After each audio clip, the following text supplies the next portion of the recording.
Alors, venons-en justement à l'Algérie. Douarlem, influenceur ou plutôt propagandiste de haine algérien, qui avait été, je le rappelle à nos auditeurs et téléspectateurs, expulsé jeudi dernier vers l'Algérie. Finalement, il a été renvoyé en France le jour même. Il a vu sa détention provisoire prolongée, mais enfin, à un moment, il sera libre. Face à cette énième humiliation, chacun y va de sa proposition, Sylvain Maillard. Gérald Darmanin veut revenir sur la dispense de visa dont bénéficie la nomenclature algérienne. L'ancien Premier ministre Gabriel Attal dit qu'il faut dénoncer les accords de 68. Et beaucoup de Français, en tout cas certains, se demandent quand est-ce qu'on va passer des paroles aux actes. Je suis d'accord avec les deux, avec ce qu'a proposé Gabriel Attal, l'abrogation de l'accord de 68, tout simplement, qui était un accord qui déroge au droit classique d'immigration en France. Je pense qu'on a passé une période et qu'il est normal d'avoir un rapport classique avec l'Algérie. Je suis d'accord aussi avec Gérald Darmanin qui propose la fin des visas. Vous êtes d'accord avec des paroles, donc, qu'on soit d'accord, qu'on soit très clair.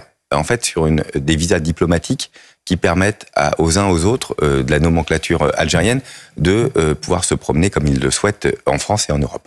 Donc oui, il faut une pression extrêmement forte à l'heure actuelle. Oui, le gouvernement de Tebboune a décidé que la France taper sur la France lui permettait de se maintenir au pouvoir. Donc nous, il faut, je crois, qu'on ait une réaction très forte parce qu'on a changé d'époque. On n'est plus dans l'époque où tout simplement on entretient une relation et puis au fond on a des amis un peu agités. On est dans une relation extrêmement dure en géopolitique. On le voit très bien à l'image de ce qui se passe aux États-Unis, mais ailleurs. Il faut maintenant être très pragmatique. Avec l'Algérie, il faut un rapport de force. Monsieur Maillard, c'est pas nouveau tout cela. Il a fallu attendre 50 jours pour qu'il y ait une première réaction sur Douarlem sans ça. C'est-à-dire, on retient un écrivain français, mais on nous donne un influenceur, un propagandiste algérien sur notre sol. Ce n'est pas tout à fait vrai, parce que beaucoup de travail diplomatique a été fait pour accéder, pour pouvoir aider. Pour quel résultat aujourd'hui ? Pour un résultat extrêmement faible, je suis d'accord avec vous. C'est pour ça qu'il faut passer à une autre étape et dire on a changé d'époque. Et il faut absolument un rapport de force très fort avec l'Algérie. Vous savez, on est la 6e puissance mondiale en France.